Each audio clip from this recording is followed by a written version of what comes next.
أعوذ بالله من الشيطان الرجيم بسم الله الرحمن الرحيم الحمد لله الصلاة والسلام على رسول الله ربنا زدنا علما رب اشرح لي صدري ويسر لي أمري واحلل عقدة من لساني يفقهوا قولي يا فتاح الحمد لله. அல்லாஹுடைய மிகப்பெரிய கருணை, அவனுடைய மிகப்பெரிய கிருபையை கொண்டு ஒவ்வொரு சூறாவை நம்ம பார்த்துக்கிட்டு வரோம். சூரத்துல் ஃபாத்திஹால இருந்து சூரா காஃப் வரைக்கும் 18 அத்தியாயங்களை அல்லாஹுடைய மிகப்பெரிய கிருபையில பார்த்துட்டு வந்திருக்கோம். இன்னைக்கு நம்ம ஆரம்பிக்க இருக்கிறது சூரா மரியம். சூரா மரியம் 19வது அத்தியாயம். இந்த சூரா மரியம் மக்காவுல இறக்கப்பட்டது. 98 வசனங்கள் இருக்கு அப்படின்னு சொல்லி சொல்றாங்க. இந்த சூறா பத்தி சொல்லும் போது திருக்குர்ஆனோட 19வது அத்தியாயத்தோட பேரு மரியமா இருக்கு. இந்த அத்தியாயத்துல 16வது வசனம் முதல் 34வது வசனம் வரைக்கும் அன்னை மரியம் அலைஹிஸ்ஸலாம் அவர்களை பத்தி அல்லாஹ் தஆலா சொல்றான். இதை கிறிஸ்தவர்கள் மேரின்னு சொல்லி சொல்லுவாங்க. இப்ப இவங்களை பத்தி சொல்லும் போது அவர் ஆண் துணையின்றி நபி ஈசா அலைஹிஸ்ஸலாம் அவங்களை பெற்றெடுத்த செய்திகளை இறைவன் அந்த வசனங்கள்ல 16 to 34 வசனங்கள்ல அல்லாஹ் எடுத்து சொல்றான். இதுக்கு முக்கியத்துவம் கொடுத்துதான் இந்த சூறாவுக்கு மரியம் சொல்லிட்டு பேர் சொல்லப்பட்டிருக்குன்னு சொல்லி சொல்றாங்க. இது மட்டும் இல்ல, அன்னை மரியம் அலைஹிஸ்ஸலாம் அவங்க இஸ்ரவேலர் குடும்பத்துல இறை தூதர் தாவூத் அலைஹிஸ்ஸலாம் அவர்களுடைய வழித்தோன்றல்கள் இருக்காங்கல்ல, அந்த வழித்தோன்றல்கள்ல இம்ரான் ஹன்னா தம்பதிகளுக்கு பிறந்தவங்களா இருக்கிறாங்க. கிமு 1ஆம் நூற்றாண்டுல பிறந்தவங்களா இருக்கிறாங்க. மரியம் அலைஹிஸ்ஸலாம் பிறந்ததுக்கு பின்னாடி பைத்துல் மக்தஸோட புனித பள்ளிவாசலோடைய அந்த ஊழியத்திற்காக அங்க சேவகம் செய்யறதுக்காக பணியாற்றுவதற்காக அவரை அவங்களுடைய தாய் ஹன்னா அன்பளிப்பா அவங்க கொடுத்துட்டாங்க. அதாவது அவங்க அந்த மாதிரி நேர்ச்சி செஞ்சிருந்தாங்க. ஹன்னா முன்பே செஞ்சிருந்த அந்த நேர்ச்சப்படி இந்த விஷயங்கள் நடந்து வருது. இங்க மரியம் அலைஹிஸ்ஸலாம் அவங்களுடைய தாயார் இருக்காங்கல்ல ஹன்னா, அவங்களுடைய சகோதரியோட கணவர் தான் நபி ஜக்கரியா அலைஹிஸ்ஸலாம். அவங்க தான் மரியம் அலைஹிஸ்ஸலாம் அவங்கள வளர்த்து ஆளாக்கக்கூடிய பொறுப்பை ஏத்துக்கிட்டு வர்றாங்க. இத பத்தி என்ன சொல்லும் போது, இந்த மரியம் அலைஹிஸ்ஸலாம் இறைவனுடைய வழிபாடும் இறையச்சமும் நிறைந்த ஒரு சூழல்ல வளர்ந்த பிள்ளையா இருக்கிறதுனால இவர்களுக்கு ஒரு ஆணோடைய உறவு இன்றி அற்புதமான முறையில நபி ஈசா அலைஹிஸ்ஸலாம் பிறக்கிறாங்க. சோ அவங்க அந்த சூழல் எவ்வளவு முக்கியங்கிறத இந்த இடத்துல சொல்றாங்க. நம்ம வாழக்கூடிய சூழல், அந்த என்வாயர்மெண்ட், அந்த மாஹல்னு சொல்லுவாங்க அரபுல. சோ அந்த சூழல் ரொம்ப நல்ல ஒரு இடத்துல நாம போய் இருந்தோம்னா அந்த நற்பண்புகள், நல்ல ஒழுக்கங்கள், நல்ல பேச்சுக்கள் இதெல்லாம் நம்மகிட்ட வரக்கூடியதா இருக்கு. அதே நேரத்துல ஒரு ஒழுக்கங்கெட்ட சமுதாயத்துல ஒரு நன்னடத்தை இல்லாத ஒரு சூழ்நிலையில நாம போயிருந்தோம்னா பத்தோட நாமும் ஒண்ணு, அத்தோட நீயும் ஒண்ணுங்கிற மாதிரி போயிரும்.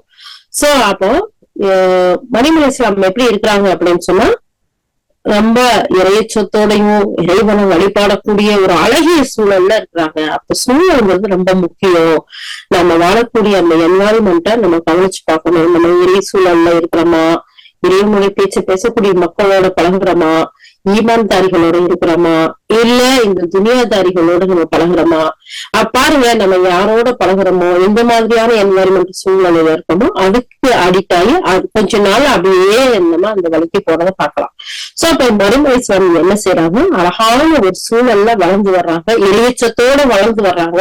அதனாலதான் அவங்களுக்கு அந்த விஷயங்களை ஏத்துக்கிறதுக்கு அல்லாஹ்வுடைய அந்த மார்க்கத்தை படிச்சு அந்த சூழல்ல வளர்ந்து அதே விஷயங்கள் இருந்ததுனால அவங்க ஏத்துக்கிறதுக்கு அல்லாஹ்வுடைய கட்டளை அதை நம்ம ஏற்றுக்கொள்ளத்தான் வேணும் அப்படின்ற ஒரு முறைக்கு வர்றாங்க. சோ அப்ப இவங்களுக்கு இந்த ஒரு ஆண் உறவின் அற்புதமான முறையில ஈசா அலைஹிஸ்ஸலாம் அவங்க பிறக்கிறாங்க. இவங்களுக்கு யார ஈசா அலைஹிஸ்ஸலாத்துக்கு இன்ஜீல்ங்கிற ஒரு வேதம் அல்லாஹ்வால் கொடுக்கப்படுது. இவங்க இஸ்ரவேலர்களுக்கு நபியே வர்றாங்க. இவர்களை ஏற்றுக்கொண்டவங்க கிறிஸ்தவர்களா இருக்காங்க. யார? நபி ஈசா அலைஹிஸ்ஸலாம் அவர்களை. இவங்களை நசாராக்கள் குர்ஆன் சொல்லுது. நபி ஈசா அலைஹிஸ்ஸலாம் ஏற்க மறுத்தவங்க யூதர்களா இருக்கிறாங்க. யஹூதுன்னு குர்ஆன் சொல்லக்கூடியதை அழைக்கக்கூடியதை நம்ம பாக்குறோம். இந்த இஸ்ரவேலர்கள் 2 சமுதாயமா பிரிஞ்சுட்டாங்க. எதுக்கு பின்னாடி? ஈசா அலைஹிஸ்ஸலாமுடைய வருகைக்கு பின்னாடி. முதல்ல எல்லாமே ஒன்னா ஒரே சமுதாயம் தான் இருந்தாங்க. அதனாலதான் அல்லாஹ் தஆலா சொன்னா அவங்க ஒரே சமுதாயமா இருந்தார்கள், அவர்களுக்கு தெளிவான சான்றுகள் வந்ததுக்கு பின்னாடிதான் அவங்க பிரிஞ்சாங்க அப்படிங்கறதையும் அல்லாஹ் தஆலா தன்னுடைய வேதத்துல சொல்லி காட்டான். அப்போ இதுக்கு பின்னாடி என்ன செய்யறாங்க? எதிரிகள் ஈசா அலைஹிஸ்ஸலாம் அவர்களை கொலை செய்ய முயற்சி செய்யறாங்க. அப்போ அவங்கள அல்லாஹ் காப்பாற்றி அவன் பக்கம் வானத்திற்கு அழைத்து கொண்டான்.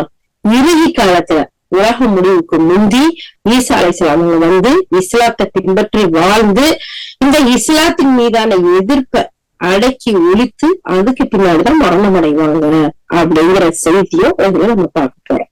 அல்லாஹ் சுப்ஹானஹு வ தஆலா இந்த 19வது அத்தியாயம் மரியம் என்ற பேர் சூட்டான். ஏன் சொன்னா இந்த 16வது வசனத்துல இருந்து 34வது வசனம் வரைக்கும் அவங்களுடைய ஹிஸ்டரியே இதுல பேசப்படுது. அவங்க ஹிஸ்டரியில மெயினான விஷயம், அவங்க அவங்களுடைய தாய் அவங்கள வயிற்றுல சுமந்திருக்க போது அவங்கள புனித பள்ளிவா சொல்லாத மஸ்ஜிதுல் அக்ஸாவுக்கு முயற்சி பண்றாங்க.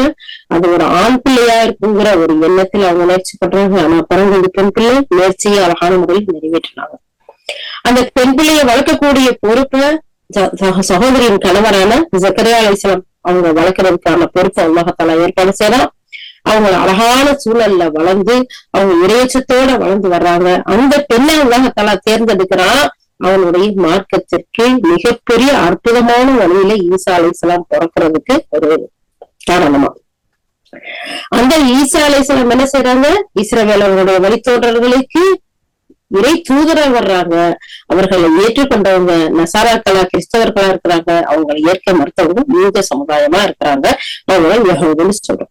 இந்த 2 சமுதாயத்திலயும் ஈசா அலைஹிஸ்ஸலாம் அவர்களை கொலை செய்ய முயன்ற அந்த 2 சமுதாயத்துல ஏத்துக்கிட்டவங்க அவங்களுக்கு துணையா இருக்கிறாங்க, ஏற்க மறுத்தவங்க அவங்க கொலை செய்ய முயற்சி செய்யறாங்க. அந்த கொலை முயற்சியிலதான் அல்லாஹ் சுப்ஹானஹு வ தஆலா அவன் பக்கம் முயற்சிக்கிட்டான்.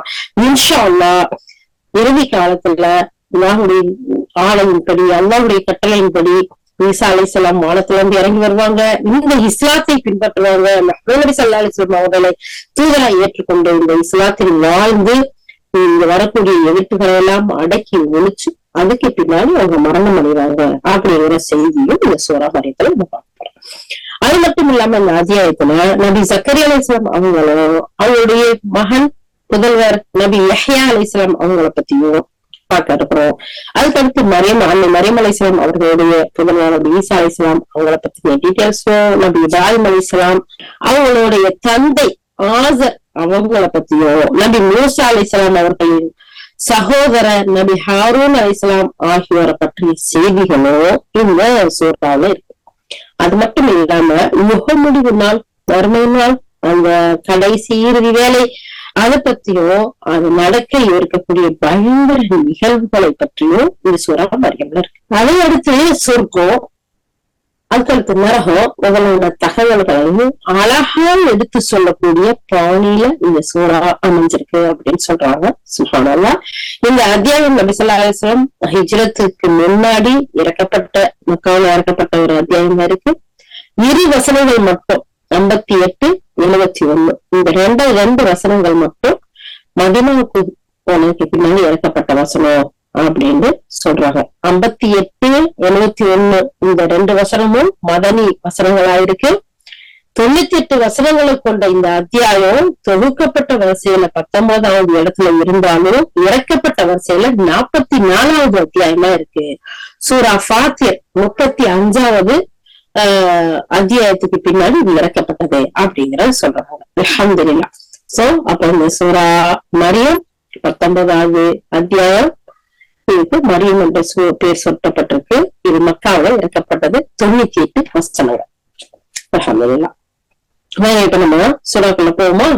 ஃபர்ஸ்ட் எடுத்ததோட கஃப் ஹ ய ஐன் ஸாத்.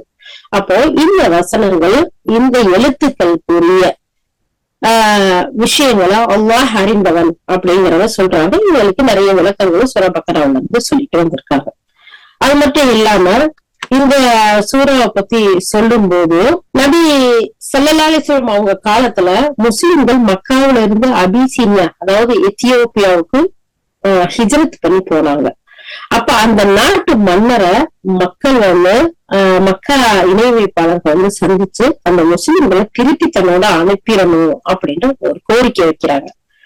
அப்போ அந்த அரசவையில அந்த பார்லிமெண்ட்ல முஸ்லிம்கள்ட்ட விசாரணை அந்த ஆசிரியர் நடத்துறாரு. அவங்களை அழைச்சிட்டு வர சொல்லி, ஏன் நீங்க இப்படி வந்திருக்கீங்க, நீங்க வந்ததுக்கான காரணம் என்ன அப்படின்னு சொல்லி கேட்டு விசாரணை செய்யறாரு. அந்த விசாரணையில ஈசா அலைஹிஸ்ஸலாம் அவர்கள் தொடர்பாக என்ன கருத்து கொண்டிருக்கீங்க அப்படின்னு சொல்லிட்டு இந்த மன்னர் அந்த முஸ்லிம்கள்கிட்ட கேக்குறாங்க. அப்போ இந்த ஹிஜ்ரத்து போன முஸ்லிம்கள் சார்பா ஜாபர் இப்னு அபீ தாலிப் ரலியல்லாஹு அவங்க என்ன செய்யறாங்க, அழகான முறையில இந்த சூரா மரியம் அத்தியாயத்தோட ஆரம்ப வசனங்களை அந்த கிறிஸ்தவ மன்னரான நஜாசிக்கு அவருடைய நண்பர்களுக்கு ஓதி காட்டுறாங்க. சுப்ஹானல்லாஹ். இத உம்மு சலமா ரலியல்லாஹு அறிவிக்கிறாங்க. சீரத் இப்னு இஸ்ஹாக் மேலும் இப்னு மசூத் ரலியல்லாஹு அறிவிக்கக்கூடியதாக இருக்கு. அது மட்டும் இல்லாம முஸ்னத் அஹ்மதுல பதியப்பட்டிருக்கு. உம்மு சலமா ரலியல்லாஹு அறிவிக்கிறது, சீரத் இப்னு இஸ்ஹாக்ல பதியப்பட்டிருக்கு. இப்னு மசூத் ரலியல்லாஹு அறிவிக்கக்கூடிய செய்தி முஸ்னத் அஹ்மதுல பதியப்பட்டிருக்குன்னு சொல்றாங்க. சுப்ஹானல்லாஹ். அப்ப பாருங்க, ஆரம்பத்திலேயே இந்த மரியம் அலைஹிஸ்ஸலாமுடைய இந்த வசனங்கள் அவங்க மக்காவில இருந்து ஹிஜ்ரத் போற அந்த முஸ்லிம்களுக்கு எவ்வளவு பெரிய உதவியா அந்த நஜாஸ் மன்னருக்கு எடுத்து காட்டப்பட்டிருக்கு அப்படின்னு சொல்லிட்டு இந்த நபி ஸல்லல்லாஹு அலைஹி வஸல்லம் ஹிஸ்டரியை பார்க்கல தெரியும். இப்ப இந்த ஹிஸ்டரியை பண்ணா அந்த பக்கம் போயிடும். இப்ப அதுக்கு அடுத்த வசனத்துக்கு போவோம். இப்ப முதல் வசனத்துல அல்லாஹ் தஆலா சொல்லி காட்டுறான் சில எழுத்துக்கள். அதுக்கடுத்து அல்லாஹ் தஆலா சொல்ற, நபியே இது உன்னுடைய இறைவன் தன் அடியார் ஜக்கரியாவுக்கு செய்த அருள் பற்றி சொல்லக்கூடிய செய்தி. நபியே, இது உன்னுடைய இறைவன் தன் அடியார் ஜக்கரியாவுக்கு செய்த அருள் பற்றிய ஒரு குறிப்பா இருக்கு. 3வது வசனம், அவர் தன் இறைவனை மெதுவான குரலில் அழைத்த போது எப்படி அழைத்தார்? 4வது வசனம் 5, 6. இன்னைக்கு 1 to 6 வசனம் நம்ம பார்க்க இருக்கிறோம் இன்ஷா அல்லாஹ். அதுல சொல்லி காட்டுறாரு, அவர் தன்னுடைய இறைவனை மெதுவான குரலில் அழைத்த போது அழைச்சு தன்னுடைய ரப்பு கிட்ட பேசுறாரு. என் இறைவா, நிச்சயமாக என் எலும்புகள் நலிவடைந்துருச்சு. என் தலையில இருக்க நிறைய என்னுடைய முடியெல்லாம் நிறைய மின்னக்கூடியதா இருக்கு. இருந்தாலும் என்னுடைய ரப்பே, உன்னிடத்தில் பிரார்த்தித்து நான் வீணா போனதில்லை. எப்பயுமே நான் பிரார்த்தனை செய்து என்னுடைய பிரார்த்தனை உன்னிடத்தை ஏற்கப்படாம வீணா போனதில்லை. சோ அப்படின்னு சொல்லிட்டு ரொம்ப அமைதியான தாழ்வான குரல்ல தன்னுடைய ரப்ப அழைச்சு அவர் பேசுறாரு, பிரார்த்தனை செய்யறாரு. இன்னும் மேலும் அவர் சொல்றாரு, எனக்கு பின் என் இறைவா, என் உறவினர்கள் நிலை குறித்து நிச்சயமா நான் அஞ்சுறேன். என் மனைவியோ குழந்தை பேரற்றவராக இருக்கிறார். அது எனவே தனிப்பட்ட உன்னுடைய தனிப்பட்ட அருள் இருக்குல்ல, விசேஷமான அருள், நீ அருள் புரியக்கூடியவன். ஆனா அதுலயும் உன்னுடைய தனிப்பட்ட விசேஷமான அருள எனக்கு குடியாவ, அந்த அருள் மூலம் எனக்கு வாரிசு ஒருத்தர நீ வழங்கியாகும். எப்படி கேட்கிறார் பாருங்க. அடுத்த 6வது வசனத்துல அவர் எனக்கு, அதாவது அவர் எனக்கும் வாரிசா இருப்பாரு, யாக்கூபுடைய குடும்பத்தாருக்கும் வாரிசா இருப்பாரு. என் இறைவா, அவரை அன்புக்குரியவரா நீ ஆக்கு அப்படின்னு சொல்லி கேட்கிறார். யாரு? ஜக்கரியா அலைஹிஸ்ஸலாம் அல்லாஹ் இடத்துல சொல்லக்கூடிய செய்தி. அல்லாஹ் தஆலா நபியை கூப்பிட்டு சொல்றான், நபியே, உன்னுடைய அடியார் ஜக்கரியா அலைஹிஸ்ஸலாத்துடைய ஒரு குறிப்பு, ஒரு செய்தி, ஒரு வரலாறு, அதை நாம உங்களுக்கு சொல்ல போறோம், நீங்க கேளுங்க. அவர் என்ன செய்தார் தெரியுமா? ஒரு நாள் தன்னுடைய இறைவனை ரொம்ப மெதுவான குரல்ல கூப்பிட்டாரு. கூப்பிட்டு இந்த மாதிரி துவா செஞ்சாரு அப்படின்னு அல்லாஹ் தஆலா சொல்றோம். அப்ப இந்த 1வது வசனத்துல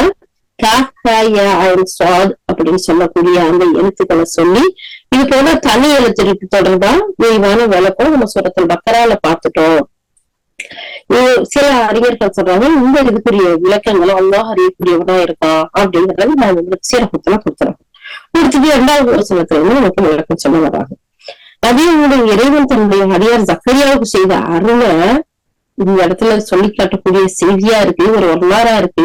ஏன்னா அல்லாஹ் தஆலா தெரிவிச்சுட்டு சொல்றான், இது ஜக்கரியா அலைஹிஸ்ஸலாம் தன்னுடைய அடியார் ஜக்கரியா அலைஹிஸ்ஸலாம் அவங்களுக்கு பிரத்யேகமா செய்த அருளை சொல்லி காட்டக்கூடிய செய்தி அப்படின்னு சொல்றாங்க. ஏன்னா இந்த ஜக்கரியா அலைஹிஸ்ஸலாம் இஸ்ரவேலர்களின் நபியில பிரசித்தி பெற்ற ஒரு நபியா இருந்தாங்க. ஜக்கரியா அலைஹிஸ்ஸலாம் என்ன தொழில் செஞ்சாங்கன்னு சொன்னா தச்சரா இருந்தாங்கன்னு சொல்றாங்க. தச்சு என்ன கைத்தொழில் மூலம் அவங்க உழைச்சு சாப்பிடக்கூடியவர்களா இருந்திருக்காங்க. அல்லாஹ்வின் தூதர் ஸல்லல்லாஹு அலைஹி வஸல்லம் சொல்றாங்க. இந்த செய்தியை அறிவிப்பாளர் அபூ ஹுரைரா ரலியல்லாஹு இருக்கிறார்கள். சஹீஹ் முஸ்லிம் தமிழாக்கத்துல 4741வது ஹதீஸா இது பதியப்பட்டது. இயேசுவர் சக்கலேசன் அவங்க கிமு 1ஆம் நூற்றாண்டுல வாழ்ந்த தூதராக இருக்கிறாங்க. இவங்க சுலைமான் அலைஹிஸ்ஸலாம் அவர்களுடைய வழித்தோன்றல்கள்ல 17 தலைமுறையை சேர்ந்தவர்களா இருக்கிறாங்கன்னு சொல்லப்படுது. அது மட்டும் இல்லாம இஸ்ரவேலர்கள் நபியான இந்த ஜக்கரியா அலைஹிஸ்ஸலாம் இருக்காங்கல்ல, அவங்க ஜெருசலம் பகுதியில வாழ்ந்து வந்தாங்க. அவங்க தன்னுடைய மகன் யஹ்யா அலைஹிஸ்ஸலாம் அவர்களை தேடி டமஸ்கஸ் சிரியா நகர, அதாவது டமஸ்கஸ் சொல்லக்கூடிய அந்த சிரியா நகர அல்பா அல் பசனியா இடத்துக்கு போயிட்டு வந்திருக்கிறாங்க அப்படின்னு சொல்லப்படுது. அது மட்டும் இல்லாம இஸ்ரவேலர்களை சேர்ந்த யூதர்கள் இருக்கிறாங்கல்ல, யூதர்களோ கிறிஸ்தவர்களோ 2 பேருமே இஸ்ரவேலர் சமுதாயம் யாரு? நபி யாக்கூப் அலைஹிஸ்ஸலாம் இஸ்ரவேலர்களுடைய பிள்ளைகள். அவங்க என்ன செய்யறாங்க, அவங்க யூதர்களா இருந்தாலும் சரி கிறிஸ்தவர்களா இருந்தாலும் சரி 2 பேருமே ஜக்கரியா அலைஹிஸ்ஸலாம் இறை தூதர் அல்லாஹ்விடம் வந்த தீர்க்க தரிசின்னு ஏற்றுக்கொள்ள மாட்டாங்களாம். ஏன்?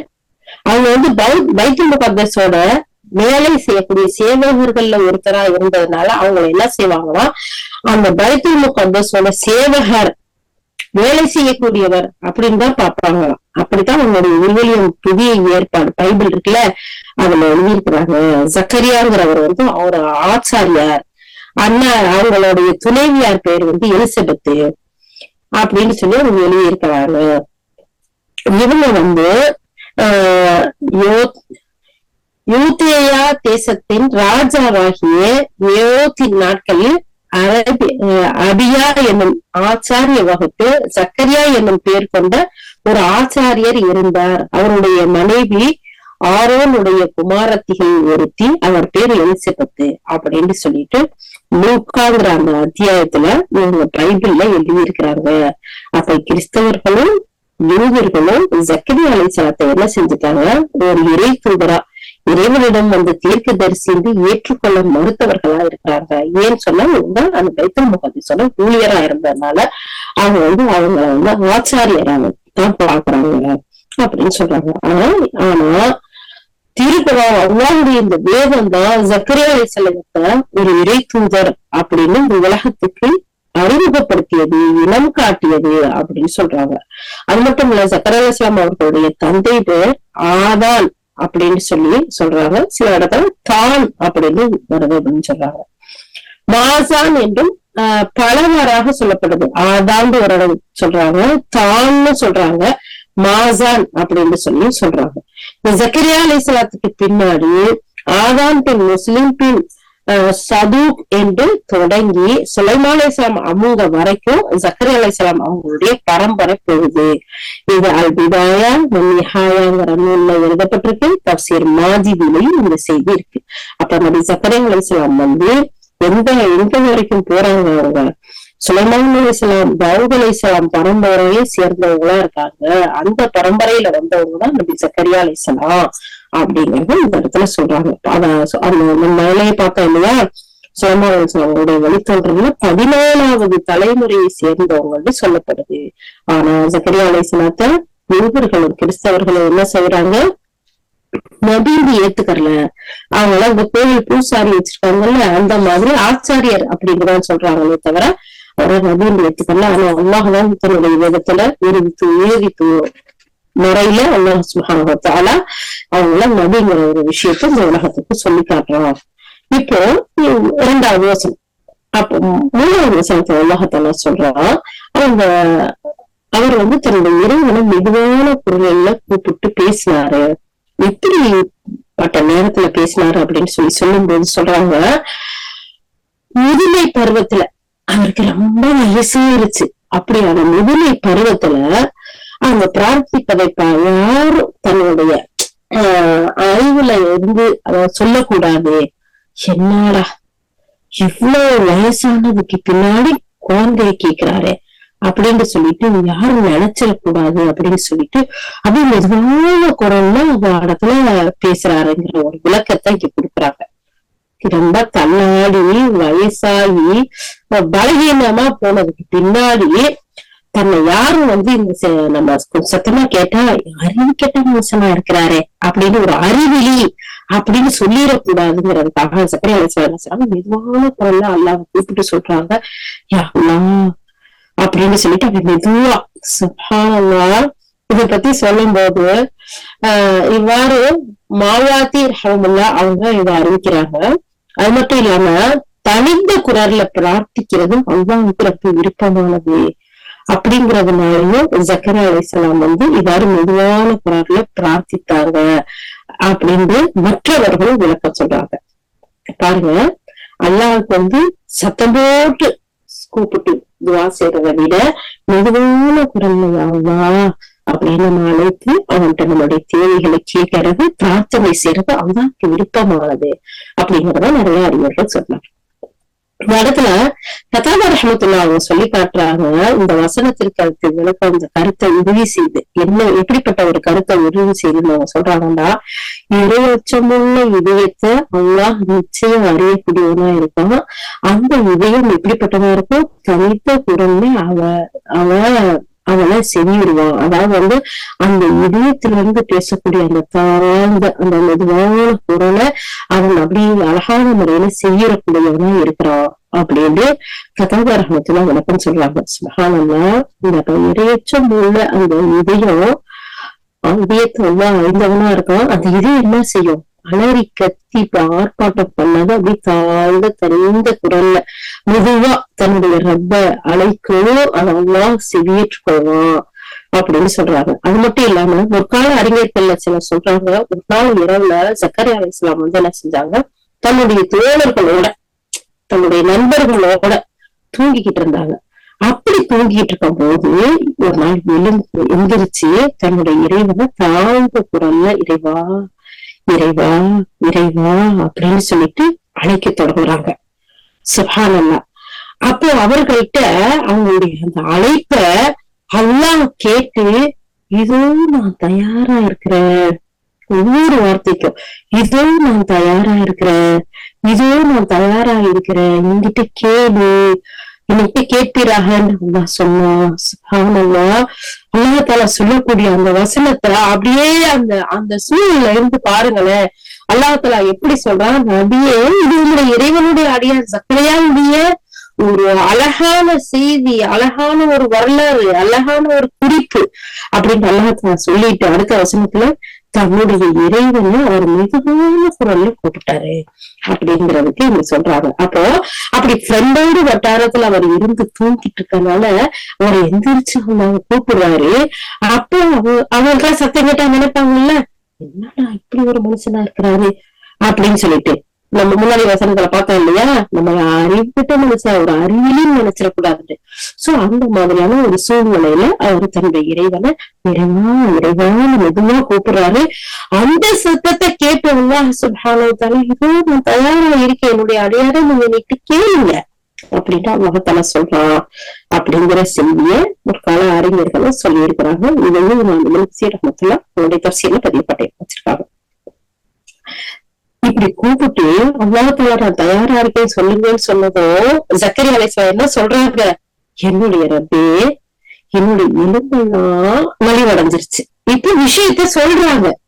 டைரக்டா டக்குன்னு எடுத்ததோட கேட்கல, யா அல்லாஹ் இதை நீ பாக்குற இல்லையா, நான் எவ்வளவு பலகீனமா போயிட்டேன், என்னுடைய எலும்பெல்லாம் நலிவடைஞ்சு போச்சு அப்படின்னு சொல்லிட்டு அடுத்து சொல்றாரு. அந்த 4வது வசனத்துல அல்லாஹ் தஆலா அதான் சொல்றான், என்னுடைய எலும்பெல்லாம் பலவீனம் அடைஞ்சு போச்சு, என்னுடைய ஆற்றல் எல்லாம் குன்றி போயிடுச்சு. அப்ப ஒரு ஆண்மகனுக்கே இருக்கக்கூடிய வீரம், அந்த துடிப்பு, அந்த ஆர்வம், இதெல்லாம் இன்னும் பலகீனம் ஆற்றல் குன்றி போயிட்டே அல்லாஹ் தன்னுடைய பலகீனத்தை, தன்னுடைய இயலாமைய, தன்னுடைய முதுமைய தன்னுடைய ரப்ப கிட்ட அவருக்கு சொல்றாரு. தன்னுடைய ரப்ப அழகா மெதுவா கூப்பிட்டு தன்னுடைய பலகீனத்தை முதல்ல சொல்லி முறையிடுறாரு. சொல்லிட்டு சொல்றாரு, அல்லாஹ் என்னுடைய தலையும் நிறையால மின்னுது.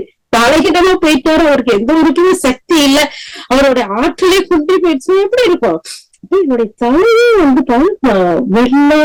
வெள்ளம் தலை கண்ணுங்கடைந்து கருவறுப்பா இருந்த முடியெல்லாம் நரைச்சு நல்லா தலை முழுவதும் மின்னக்கூடியதா இருக்கு.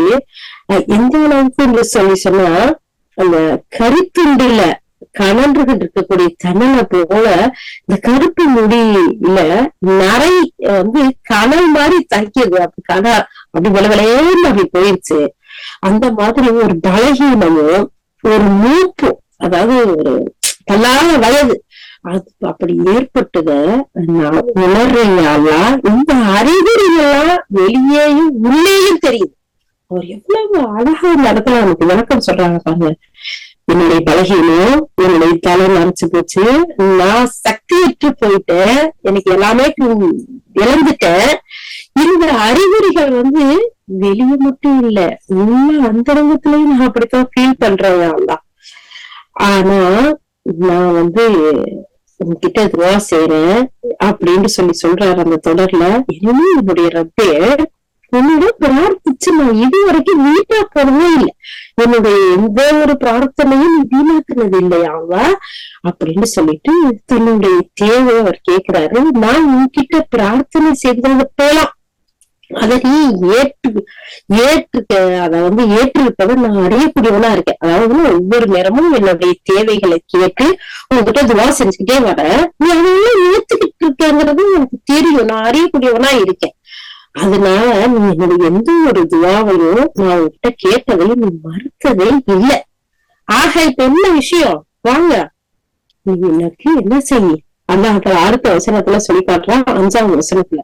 அப்ப தன்னுடைய ரப்ப எப்படி அழைக்கணும், அவன் எப்படி விரும்புறான், அப்படி இல்லாம உள்ளச்சத்தோட ஒரு மனசோட அந்த ரப்ப நம்ம அழைக்கும் போது அவன் நமக்கு எவ்வளவு அழகான முறையில பதில் சொல்லக்கூடியவனா இருக்கான்.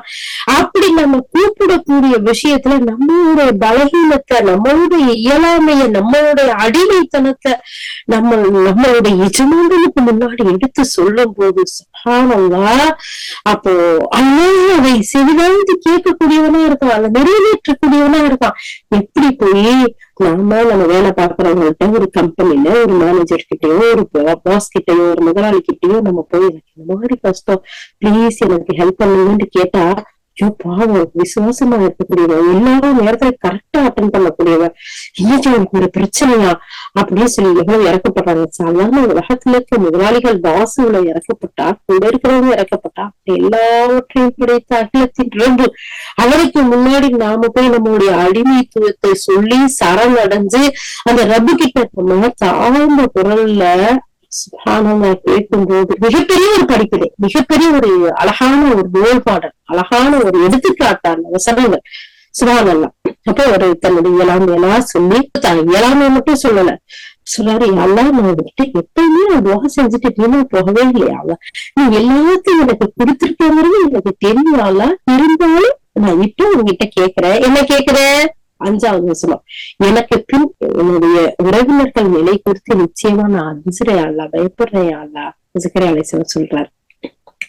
அதாவது உறவினர்கள்ங்கிறத சொல்லும் போது இங்க சொல்லி காட்டாங்க மூலத்துல நெருங்கிய உறவினர், அதாவது இது மிக நெருங்கிய ஆண் வாரிச குறிக்கக்கூடியதா இருக்குன்னு முஜாஹிர் ரஹ்மத்துல்லா, ஃபத்தாவா ரஹ்மத்துல்லா, சுத்தி ரஹ்மத்துல்லா எல்லாரும் சொல்றாங்க. அதாவது இது மவாலி அப்படிங்கிற சொல் கொடுக்கப்பட்டிருக்கு, இது நெருங்கிய ஆண் வாரிச குறிக்கக்கூடியதா இருக்கு அப்படின்னு சொல்லி. அப்ப நபி ஜக்கரியா அலைஹிஸ்ஸலாம் அவங்க என்ன சொல்றாங்க, தன்னுடைய உறவினர்கள் தனக்கு பின்னாடி மக்களை தவறான வழியில திருப்பி விடுவார்களோடு நான் அஞ்சுறேன் அல்லாஹ், அதனால எனக்கு ஒரு குழந்தைய நீ கொடு அப்படின்னு அந்த இடத்துல இவர் பிரார்த்தனை செய்யறாரு. அந்த குழந்தை எப்படிப்பட்ட குழந்தையா இருக்கணும், நீ கொடுக்கக்கூடிய குழந்தை அது ஒரு நபியா இருந்து தனக்கு அறிவிக்கப்படக்கூடிய இறைத்தூதன்படி மக்களை நிர்வகிக்கணும்.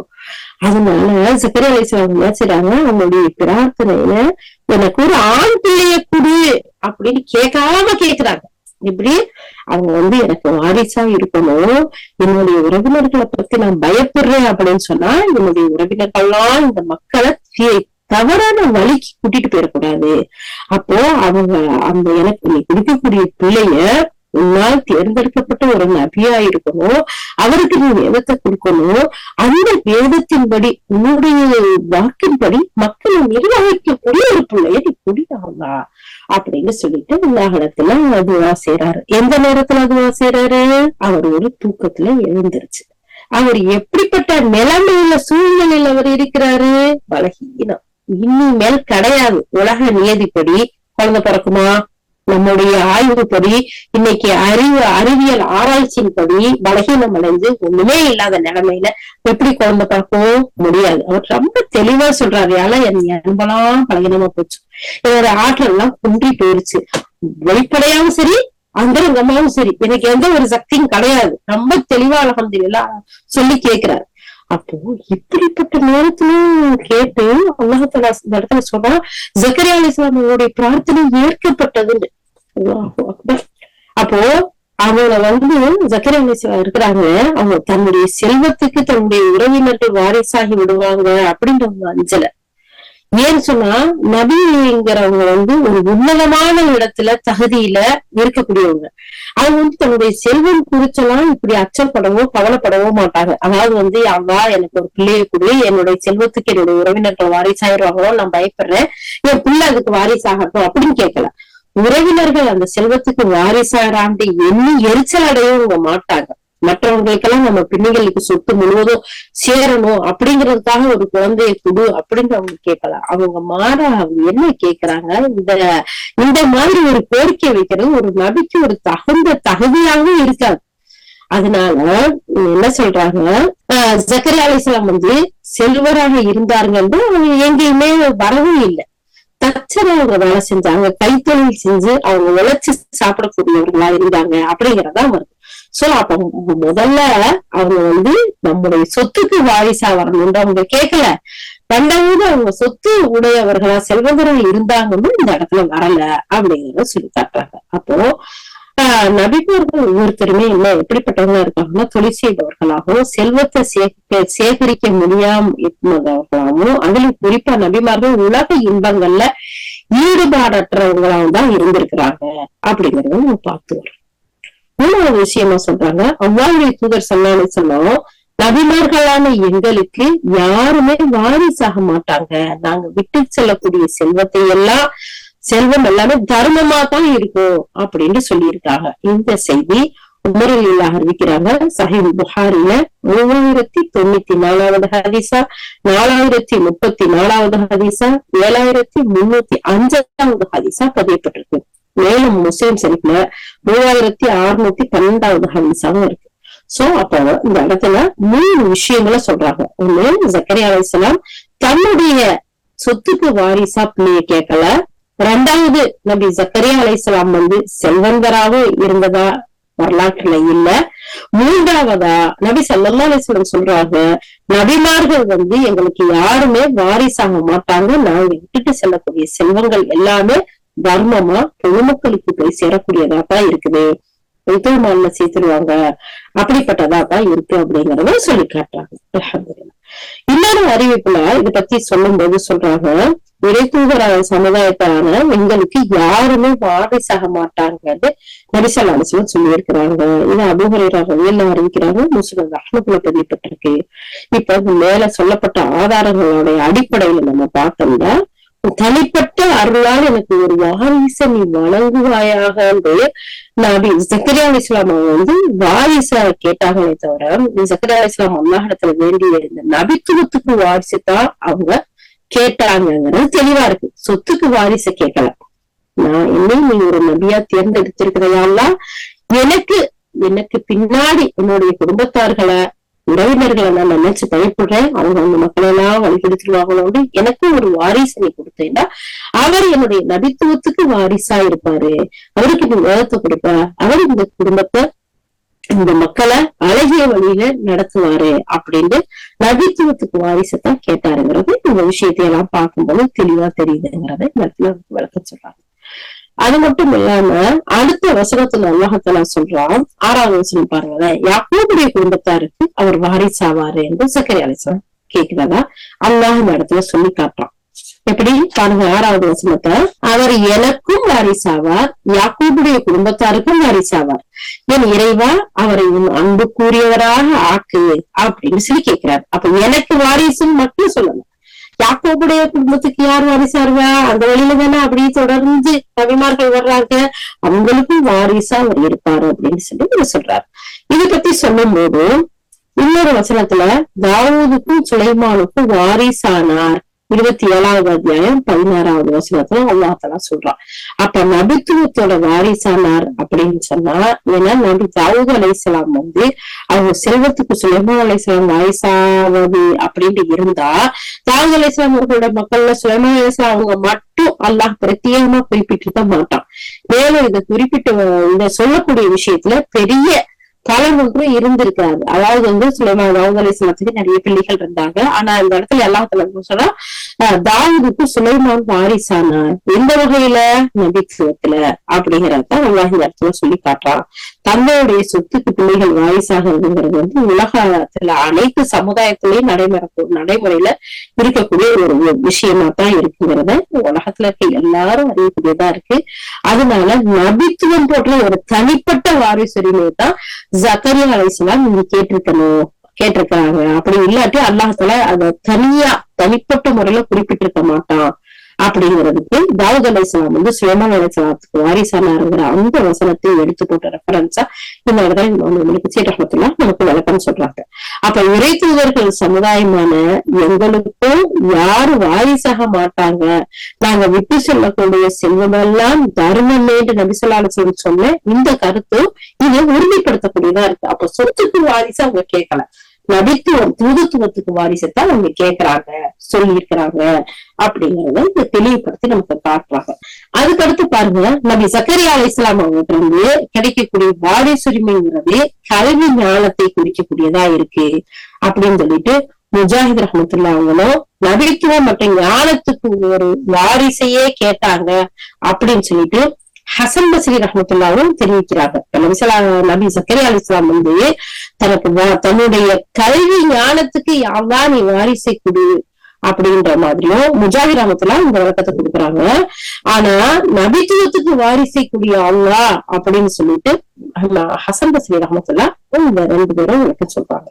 நமது நபித்துவத்துக்கு யாக்கூப் அலைஹிஸ்ஸலாம் அவர்களுடைய குடும்பத்தார்ல நபித்துவத்திற்கும் ஒரு வாரிசை கேட்டாங்க அப்படின்னு சொல்லிட்டு சுத்தி ரஹ்மத்துல்லாஹ் விளக்கம் சொல்றாங்க. இப்ப ஒவ்வொரு அறிஞர்களும் இந்த வசனத்துக்கு நபி ஜக்கரியா அலைஹிஸ்ஸலாம் தன்னுடைய ரப்பு கிட்ட கேட்டாங்க, அல்லாஹ் யாக்கூபுடைய குடும்பத்தாருக்கும் எனக்கும் ஒரு வாரிசை கூடிய அல்லாஹ் அப்படின்னு சொன்னதுக்கு இப்படி பல விளக்கங்களை நமக்கு இந்த இடத்துல சொல்லி காட்டுறாங்க. அதுக்கு அடுத்து சொல்றாங்க, அவர்கள் எனக்கும் யாக்கூபுடைய குடும்பத்தாருக்கும் வாரிசா இருப்பாங்க அப்படிங்கிற இந்த தொடருக்கு, அதாவது ஜக்கரியா அலைஹிஸ்ஸலாம் அல்லாஹ் இடத்துல கேக்குறாங்க, யா அல்லாஹ் எனக்கு கொடுக்கக்கூடிய பிள்ளை எனக்கும் யாக்கூபுடைய குடும்பத்தாருக்கும் வாரிசா இருப்பாரு அப்படிங்கிற இந்த தொடருக்கு அபு சாலிஹ் ரஹ்மத்துல்லாஹ் அவங்க விளக்கம் சொல்றாங்க, என்னுடைய செல்வத்துக்கும் யாக்கூப் அலைஹிஸ்ஸலாம் அவர்களுடைய குடும்பத்தாருக்கும் நபித்துவத்திற்கும் வாரிசா இருப்பாரு அப்படின்னு சொல்றாங்க.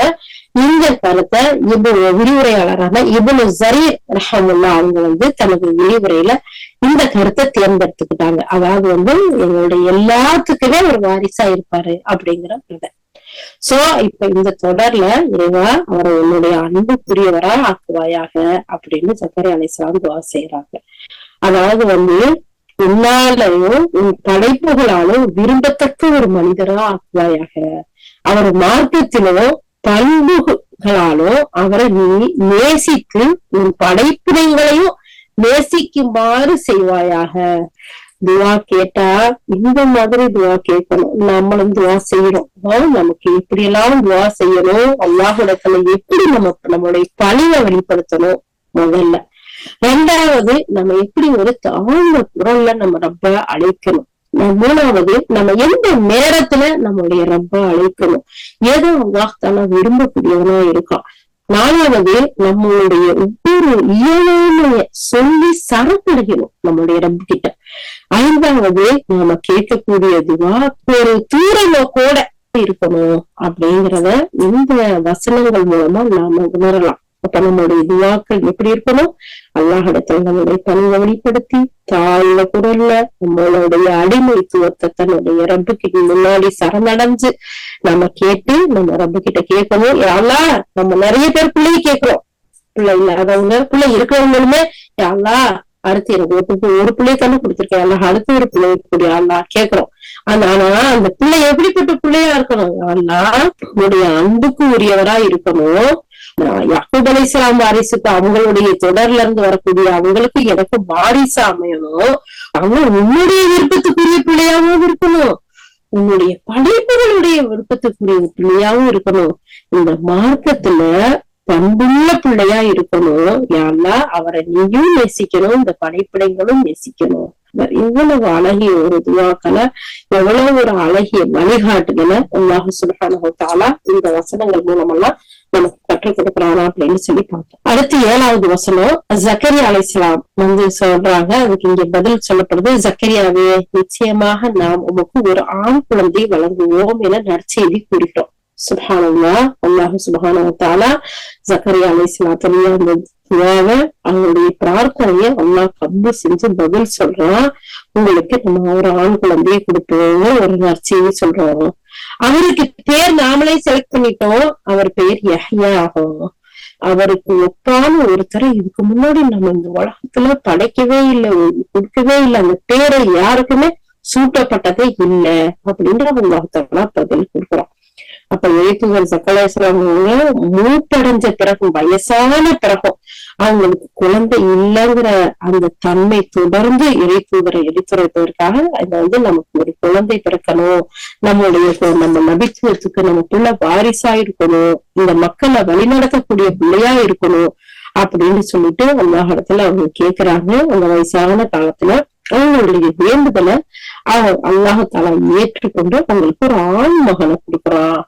அது வரைக்கும் யாருக்குமே சூட்டப்படாத ஒரு பெயர் தான் யஹ்யா அப்படின்ற அந்த பெயர். அந்த குழந்தைக்கு சூட்டப்படுவோம் அல்லாஹ் தஆலா நபி ஜக்கரியா அலைஹிஸ்ஸலாத்துக்கு நற்செய்தி சொல்றான். சுப்ஹானல்லாஹ். அவருக்கு எப்படி இருந்திருக்கும் நம்ம நினைச்சு பார்ப்போம். பாருங்களேன், அவரே தன்னுடைய பலகீனத்தை சொல்லி கேட்கிறாரு, எல்லாம் கேட்டுட்டு சொல்றாரு, எல்லாம் இது வரைக்கும் உங்ககிட்ட தேவை செஞ்ச துவாவுல நிராசை அடைஞ்சு போனதே இல்ல, நீ எனக்கு கொடுக்காம விட்டதே இல்ல, நீ என்னுடைய எல்லா பிரார்த்தனையும் ஏற்று எனக்கு கபூல் செஞ்சு என்னுடைய தேவைகளை நிறைவேற்றி இருக்கிற. அப்படி இருக்கிறது எனக்கும் தெரியும். ஆனா இப்ப நான் கேட்கக்கூடிய துவா இருக்குல்ல, அல்லாஹ் அக்பர், இதுக்கு உன்னுடைய அருள் இருக்கு, நீ ரஹ்மான் நீ ரஹீம்.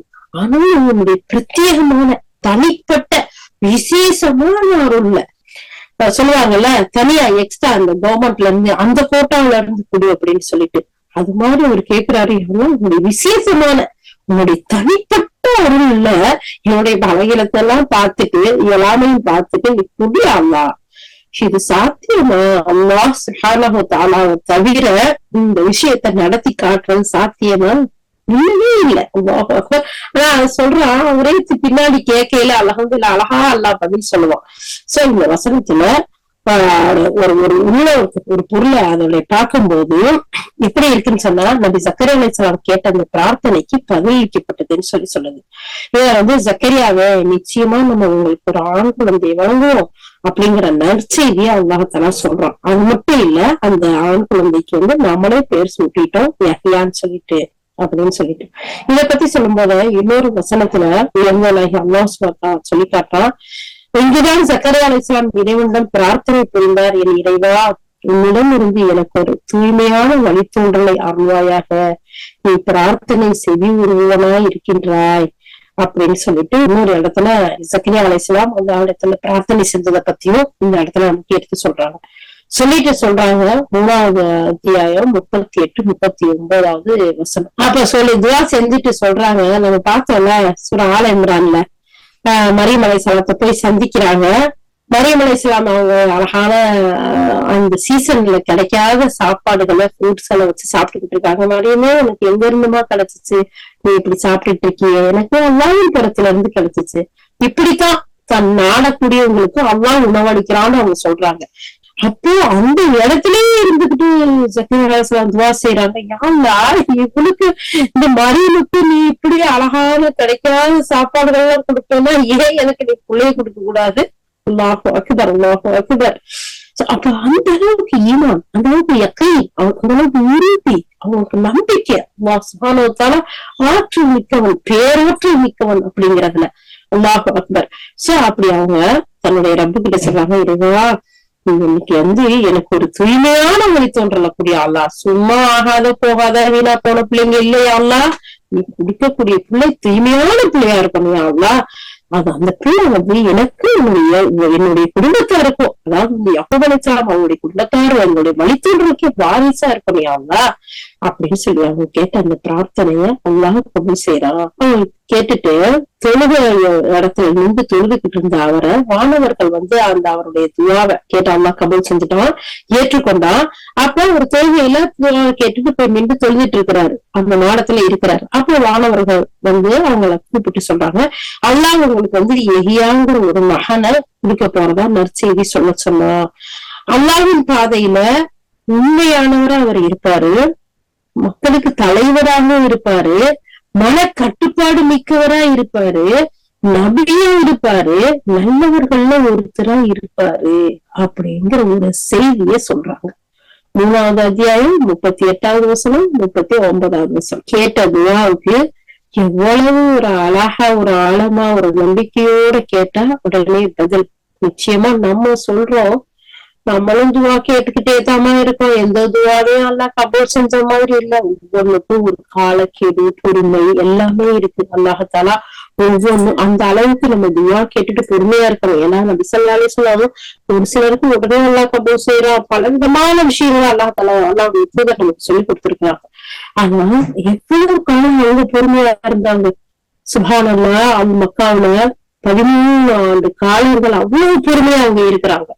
அதுக்கு பின்னாடி மதீனா அதுக்கு பின்னாடிதான் அல்லாஹ்தாலா அவங்களுடைய ஒவ்வொரு கஷ்டங்களையா நீக்கிறான், மிகப்பெரிய ஆட்சிக்கு சொந்தக்காரங்களா அவங்கள ஆக்குறான். சோ அப்ப நம்ம ஒரு சில நேரத்துல அல்லாஹ்தாலா உடனே கொடுப்போம், ஒரு சில நேரத்துல தாமதமா கொடுப்போம். ஆனாலும் நம்ம நம்பிக்கை இழக்க கூடாது, நாம உறுதியும் உலகத்துல கேட்கக்கூடியவர்களா இருக்கணும் அப்படிங்கறத நம்ம பாக்குறோம். சுப்ஹானல்லாஹ். அப்ப இந்த இடத்துல ஜக்கரியா அலைஹிஸ்ஸலாம் கேக்குறாங்க, அதுக்கு அழகான முறையில பதில் அளிக்கப்படுது. அதே தொடரோட பேர்ல, அதாவது அவருக்கு ஒப்பான ஒருவரை இதுக்கு முன்னாடி நம்ம உருவாக்கலன்னு உலகத்தலா சொல்றான். அப்படிப்பட்ட ஒரு நன்மகன் அதாவது அல்லாஹ்தாலா கொடுக்குறான்டா. இப்ப பாருங்க, இதுக்கு கத்தாத ரஹமத்துல உள்ளிட்ட பெரிய அவங்க எல்லாம் அறிஞர்கள் பலர் என்ன சொல்றாங்கன்னா, இப்படிப்பட்ட பெயரிடப்பட்டவர்கிற அந்த யஹ்யா அலைஹிஸ்ஸலாம் அவர்களுக்கு முன்னாடி யாரும் இந்த பெயரை சூட்டி இருக்கல. இந்த கருத்தை தான் இப்னு ஜரீர் ரஹ்மத்துல்லாஹ் அவங்களும் தேர்வு செய்யறாங்க அப்படின்னு சொல்றாங்க. அப்ப முஜாஹித் ரஹ்மத்துல்லாஹ் சொல்றாங்க, ஒப்பானவர் அப்படிங்கிற அந்த சொல்லுக்கு பொருள் செய்யறாங்க. இதற்கு சான்றாக அவருக்கு நிகராக எவரையும் நீ அறிந்ததுண்டா, அதாவது 19வது அத்தியாயத்துல 65வது வசனத்தை இந்த இடத்துல சொல்லி காட்டி அவருக்கு இங்கு நிகரானவர்ங்கிறத குறிக்க சனியா அப்படிங்கிற ஒரு சொல் வந்திருக்கு. அப்படிங்கறதுனால இவருக்கு நிகரான ஒரு பிள்ளைய நான் இதுக்கு முன்னாடி நான் கொடுக்கல அப்படின்னு சொல்றாங்க. ஒவ்வொரு அறிஞர்களும் இந்த சனியா அப்படிங்கிற இந்த வார்த்தைக்கு அல்லாஹ்தாலா பல அர்த்தங்கள் வச்சிருக்கான் அப்படிங்கறத சொல்றாங்க. இது மாதிரியான வேற பிள்ளைங்களுக்கு பேர் வச்சது இல்லைன்னு சொல்றாங்க, இது மாதிரியான ஒப்பான வேற எந்த பிள்ளையும் கொடுத்தது இல்லைங்கிறாங்க. இப்னு அப்பாஸ் ரலியல்லாஹு சொல்றாங்க, இதற்கு முன் குழந்தை பேரற்ற எந்த பெண்ணும் தன்னுடைய முதுமையில இவரை போன்ற ஒரு குழந்தையை பெற்றெடுத்தது இல்லைன்னு வழக்கத்தையும் கொடுக்குறாங்க. சுப்ஹானல்லாஹ். இந்த செய்தி தப்சீர் தபரி, தப்சீர் இப்னு அபீ ஹாத்தம்லயும் பதியப்பட்டிருக்கு. அல்லாஹு அக்பர். அப்ப பாருங்க, இவ்வளவு பெரிய முதுமையில அவங்க தானே சொல்லி கேக்குறாங்க, என்னுடைய மனைவி குழந்தை பெற தகுதியே இல்லாத நிலைமை. அப்ப அப்படிப்பட்ட ஒரு முதுமையில இப்படிவான ஒரு குழந்தைய வேற எந்த பெண்ணும் பெற்றெடுத்ததில்லை அப்படின்னு சொல்லக்கூடிய செய்தியையும் இந்த இடத்துல பதிவு செய்யறாங்க. அப்போ அவங்களுடைய ஈமான், அவங்களுடைய யக்கீன், அவங்களுடைய துஆ, அவங்களுடைய அழைப்பு, அவங்க இறைவன் மீது வச்சிருந்த ஈமான் எந்த அளவுக்கு உறுதியா ஸ்ட்ராங்கானதா இருந்திருந்தா அல்லாஹ்தாலா அதை கபூல் செஞ்சு அவங்களுக்கு அவங்க கேட்ட மாதிரி குழந்தைய கொடுத்து கேட்டதுமே சிறப்பான ஒரு குழந்தைய கொடுக்குறோம். அதைத்தான் இந்த இடத்துல 3வது அத்தியாயத்துல 38, 39வது வசனத்துல இருக்கிறத சொல்லி காட்டுறாங்க. அவருக்கு அவங்க கேட்ட பிள்ளைய கொடுத்தோம், இன்னும் அவருக்கு அந்த குழந்தை எப்படிப்பட்ட குழந்தையா இருக்குன்னு சொன்னா, உண்மை பேசக்கூடிய குழந்தையா இருக்கும், மக்களுக்கு தலைவரா இருக்கும், மன கட்டுப்பாடு மிக்க ஒரு குழந்தையா இருக்கும். மனசை அளப்பாய விட்டு கண்டதையெல்லாம் ஆசைப்படுற பிள்ளையா இருக்காது. மன கட்டுப்பாடோட இருக்கக்கூடிய குழந்தையா இருக்கும். அல்லாஹ்வால் தேர்ந்தெடுக்கப்பட்ட இறை தூதரா நபியாக இருக்கும். நல்லவர்கள் ஒருத்தரா அந்த பிள்ளை இருக்கும். இவ்வளவு ஒரு சிறப்பு மிக்க பிள்ளைய அல்லாஹ்தாலா கொடுக்குறான். சுப்ஹானல்லாஹ். அப்ப அந்த பிரார்த்தனைகளுடைய வலிமையும் அந்த பிரார்த்தனையில் இருக்கக்கூடிய நம்பிக்கையும் ஈமானையும் இது காட்டக்கூடியதா இருக்கு. அல்ஹம்துலில்லாஹ். இத தொடர்ந்து நபி ஸக்கரியா அலைஹிஸ்ஸலாம் அவங்களுக்கு இது நாள் வரை குழந்தையே பிறக்கவில்லை என்பதற்கும் அவங்களுடைய மனைவி ஆரம்ப காலம் தொட்டு மலட்டுத்தன்மை உடையவராய் இருந்தாருங்கிறப்போ இது ஒரு சான்றா இருக்கு.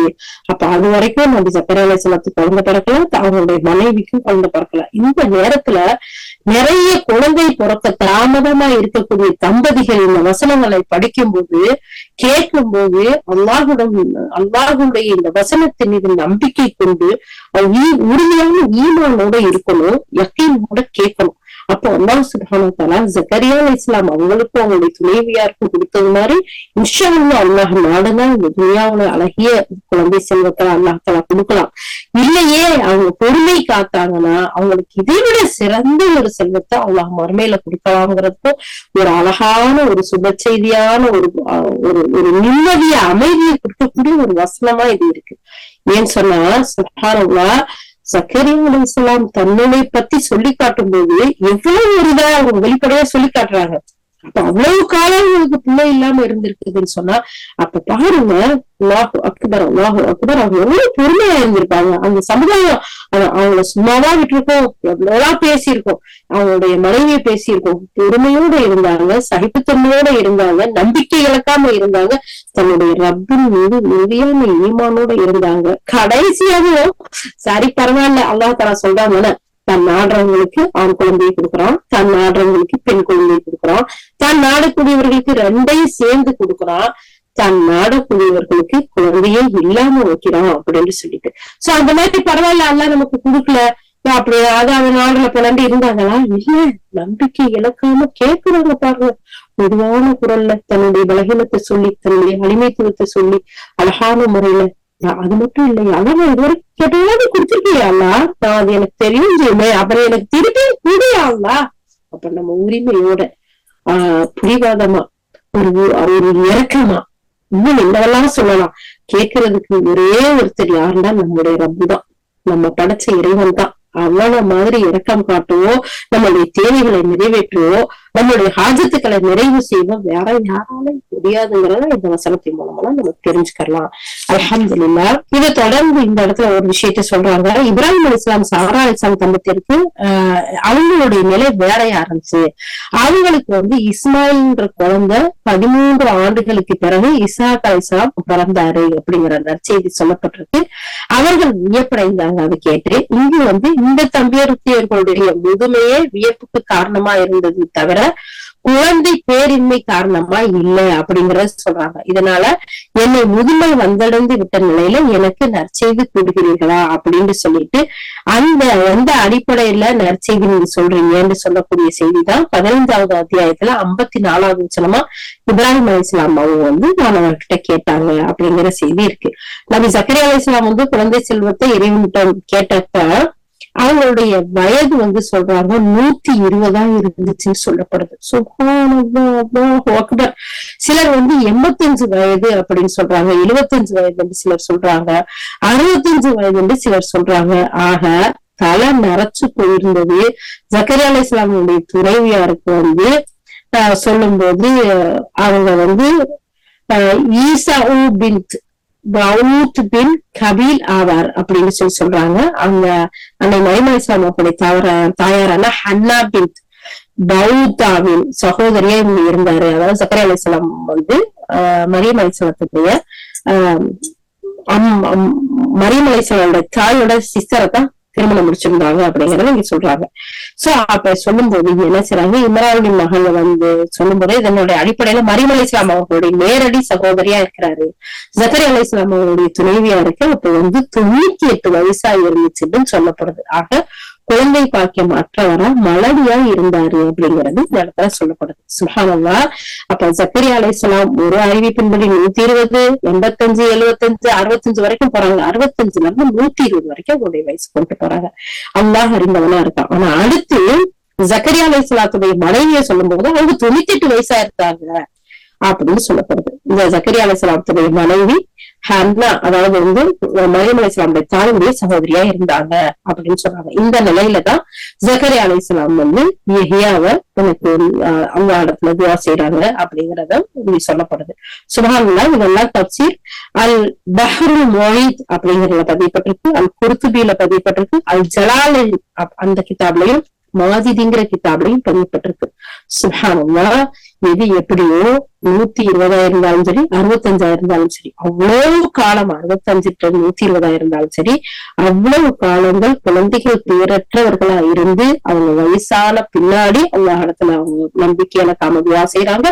அல்லாஹ் அவர்களுக்கு அழகிய முறையில குழந்தைய கொடுத்தா, அவங்க கேட்ட ஆண் பிள்ளைய கொடுத்தா, அதை நபியா ஆக்கி வச்சா, அது தலைவரா ஆக்கி வச்சா, அவங்க உண்மை பேசக்கூடியவரா ஆக்கி வச்சா, மனக்கட்டுப்பாடோட வாழ்ந்த நல்லவர்கள் ஒருத்தராகவும் அல்லாஹ் அவங்களுக்கு கொடுத்தான்னு சொன்னா, இன்ஷா அல்லாஹ் இந்த நம்பிக்கையோட இந்த ஒரு யக்கீனோட நாமும் நம்முடைய ரப்பிட்ட நம்மளுடைய தேவைகளை கேட்கும் போது குழந்தை மட்டும் இல்ல, நம்மளுடைய பிசினஸ் மட்டும் இல்ல, நம்ம பிள்ளைகளுக்கு வாழ்க்கை துணை மட்டும் இல்ல, நம்மளுக்கு தேவையான எல்லாத்தையும் அல்லாஹ்தானா நிச்சயமா நிறைவேற்றக்கூடியவனா இருக்கிறாங்கிறதுல உறுதி கொண்டு இன்ஷா அல்லாஹ் நாமும் துஆ செய்யக்கூடியவர்களா இந்த வசனங்கள்ல இருந்து நம்மளுடைய ரப்புடைய நெருக்கம் நமக்கும் அவனுக்கு எப்படிப்பட்ட நெருக்கம் இருக்கணும், எப்படிப்பட்ட நிலையை நம்மளுடைய அடிமைத்துவத்தை நம்ம ரப்பிட்ட எப்படி நம்ம எடுத்து சொல்லணுங்கிறதையும் நம்ம கற்றுக்கொண்டோம். யா அல்லாஹ் எங்களுடைய இறுதிமிக்க ஈமான்தாரியாக யக்கீனானவர்களாக எங்களுடைய இறுதி வரை எங்களுடைய மரணம் வரை ஆக்கி வைப்பாயாக. யா அல்லாஹ் எங்களுக்கு நீ கொடுத்த குழந்தை செல்வங்களை